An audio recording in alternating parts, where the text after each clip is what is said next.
have always been a very significant event for the Jewish people and for the state of Israel in the last 50, 60 years. In the last 500 years, there have only been 3 blood moons tetrads. And tetrads is simply 2 blood moons between a lunar eclipse 2 times in a row, 2 years in a row. The first one was in 1491 and 1492, when Spain expelled the Jewish people and they were set free from slavery. The next blood moon happened in 1948 and 49, when Israel became a state. And the last one occurred in 1967-68, when there was the Six-Day War and the Israelites reclaimed the city of Jerusalem. Mm-hmm. And this year, 2014, 2015, and the first blood moon is occurring April 15th on Passover. And I believe we can expect a very exciting time.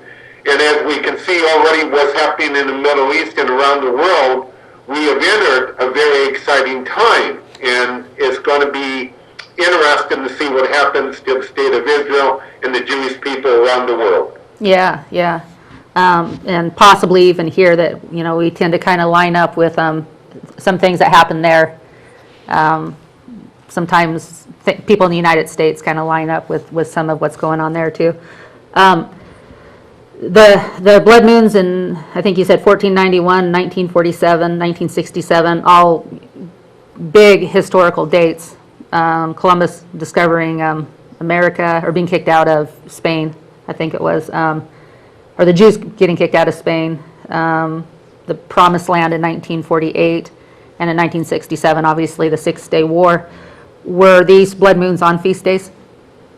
Yes, both of them, in fact, all 6 of the blood moons in the last 500 years, 6 have occurred on Passover, and 6 have occurred on Sukkot, which is the old Jewish term for the Feast of Tabernacles. And they have always occurred on feast days, which is very interesting, and I believe is a direct sign from heaven, from God, telling us to be aware that He is making a point, that He is going to do something great and marvelous, and we can look up in the signs in heaven. Even Revelations and Olivet Discourse talks about signs and great wonders in the heavens, and we are going to see them again. Okay, and can you give the dates for the feast dates this year, and then again for next year? April 15th, which is Passover, and I don't have it right in front of me. I believe it's the first week of September of this year, which is the Feast of Tabernacles, and in between... Oh, okay, I have the date. That's October 8th. October 8th, and right before that, 2 days before, is the lunar eclipse. And then it's going to be, in 2015, so it's going to be Passover, and again, Feast of Tabernacles. And the lunar eclipse is going to occur 2 days before the Feast of Tabernacles in 2015. March 20th is the first day of Nisan, which I call in the biblical calendar. That's the first, that's the new year on the biblical calendar on 2015. So we have a solar eclipse, and then we have a blood moon right after that on the first day of Passover, April 4th, and then we have another blood moon September 28th, which is the first day of Feast of Tabernacles. And well, I want to get your comment on that, and then I want to read just one verse out of Revelation and see if you can have any thoughts on that. One of the things we have to recognize, this event that we are going to experience this year, next year, has only happened 3 times in 500 years. And every time it has happened, it's been a significant event for the Jewish people. I believe something big is going to happen, not only to Israel, but I think around the world, and particularly here in America. We, as Christians, need to pray for our Jewish brothers and sisters, but we also need to be praying for the country and the Christians, because we're beginning to see persecution break out here in America against Christian organizations. Yeah, and I do want to talk about that later too, in light of Passover. In Revelation 6, they open up the sixth seal, and I would like people in their minds to kind of mentally put in their mind something, what happens in order here. First, there is a great earthquake, and the sun became black as sackcloth, and the moon became like blood, and the stars in heaven fell to the earth as fig tree drops its late figs, and it is shaken by the mighty wind. Excuse me. For the great day of the wrath has come, and who is able to stand? I skipped a few verses there for time's sake, but first there's an earthquake, then it appears to be a solar eclipse, then there's a blood moon, and then the wrath of God comes. Do you have any thoughts whether or not we're looking at that event in 2015? And what would that mean in 2014? Well, 2014, we talk about the wedding rehearsals that people who are both Jewish and Christian people, they always rehearse before the real event. I believe that 2014 is going to be a big rehearsal for what is coming in 2015. Just in the last 2 weeks, there's been a lot of earthquakes all around the United States, all around different parts of the world. The fact that the Olivet Discourse talks about these things when the disciples asked Jesus, what do you see coming? We see those events beginning to happen and pick up steam. In all perspective, God is trying to get the attention of the Jewish people and Christians all around the world. Okay, and I think, in my opinion, that one of the things he wants to get their attention on is the fact that the feasts were never supposed to end. It ended in the days of Constantine when he, threatened Christians or Jews at the time, if you do these things, I'm going to kill you. And so Constantine, who's supposed to be a Christian Roman emperor, was actually a murderer, two Christians who didn't follow his traditions, which was Easter, and I hate to say this, Christmas too. Whereas Jesus was actually born over the Feast of Tabernacles, and Passover is a rich celebration that Jesus fulfilled, but he was part of, and that. So in light of Passover this year, I want to read from Exodus 12 and a little bit from Ezekiel 45, where it's going to be talking about, where it talks about the future Passover, when we have, when we live in the millennium, it talks in Ezekiel 45 about this future Passover. So without further ado, Exodus 12:22, and you shall take a bunch of hyssop, dip it in the blood that is in the basin, and strike the lintel and the 2 doorposts with the blood that is in the basin, and none of you shall go out of the door of his house until morning. For the Lord will pass through to strike the Egyptians, and when he sees that the blood of the lintel and on the 2 doorposts, the Lord will pass over the door and not allow the destroyer to come into your house to strike you. So that's a pretty good promise where if they did this, they got to live. And it shall come to pass when your children shall say to you, what do you mean by this service? That you shall say, it is the Passover sacrifice of the Lord, who passed over the house of the children of Israel in Egypt, when he struck the Egyptians and delivered our household.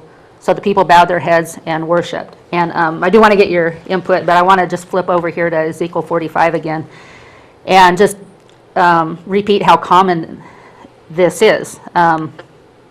He's just basically repeating himself. And again, this is the future, this is a millennium. The priest shall take some of the blood of the sin offering and put it on the doorpost of the temple, on the 4 corners of the ledge of the altar, and the gateposts of the gate of the inner court. And I'm going to skip a verse here. But in the 1st month, on the 14th day of the month, you shall observe the Passover, a feast of 7 days. Unleavened bread shall be eaten. And on that day the prince shall prepare for himself and for all the people of the land a bull for a sin offering. So similar, I wonder if the prince that they're talking about here is referred to as Jesus. I don't know that we'll know that for sure until it actually happens, but what are your thoughts? Well, one comment that the Bible talks about, and I believe you passed over it fairly quickly, is that the Bible says this will be an ordinance for all believers to be done forever until the return of Christ. And that is something that we as Christians need to celebrate along with our Jewish brothers and sisters.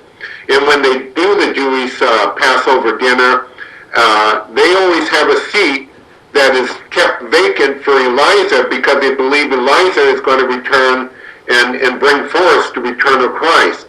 I think that we as Christians need to understand that many of the ordinances from the Old Testament and New Testament were never meant to be stopped, as you brought out by Constantine. And there was great debate about many of the things he did, and I agree with you, is that this was never supposed to stop. This is something we're supposed to do every year until we are in heaven. Yeah. And, there's a lot of, obviously, tons of confusion, like, well, Paul said this and that. And the easiest way that I've kind of come in my mind to kind of understand it is that, when man's tradition kind of messes things up, when Jesus, or before Jesus comes, he's going to make the crooked path straight. So some of the things like that Constantine, some of the customs that he had, as God washes that away, what you're left with really is just Passover. There is a bit of a Passover, obviously, the resurrection of Christ, which is, huge thing that, at least he kept that. But there's other traditions that if you move away the Constantine traditions, you're left with, the beautiful Passover that Jesus kept. So it's just as simple as that. Just get away with what Constantine did, and you're left with the right biblical, program. It really is. Yeah. And the purposes of all the feasts, not just Passover, was to bring the people in closer harmony and to identify with Christ. That was the purposes of all the feasts. And we in the Christian faith have never picked that up. And that is one thing we can learn from our Jewish brothers and sisters. Yeah. And I think there's going to be tremendous protection. I do want to talk about that towards the end of the show here, but tremendous protection for those who really pay attention to what God's doing and are willing to follow his guidances instead of kind of getting scared and caught up in what's going to be going on in the world. Which means history tends to repeat itself.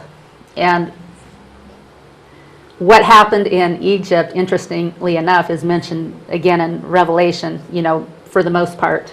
Yes, it is. I want to just kind of read a few things that I wrote down here on the note, just kind of broadened, and see if you can elaborate on events that you see happening or events you expect to happen soon.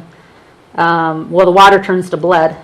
That happened in Revelation, chapter 7 to 11, and kind of beyond that. But it's interesting because it also happened in Exodus, chapter 7 to 11.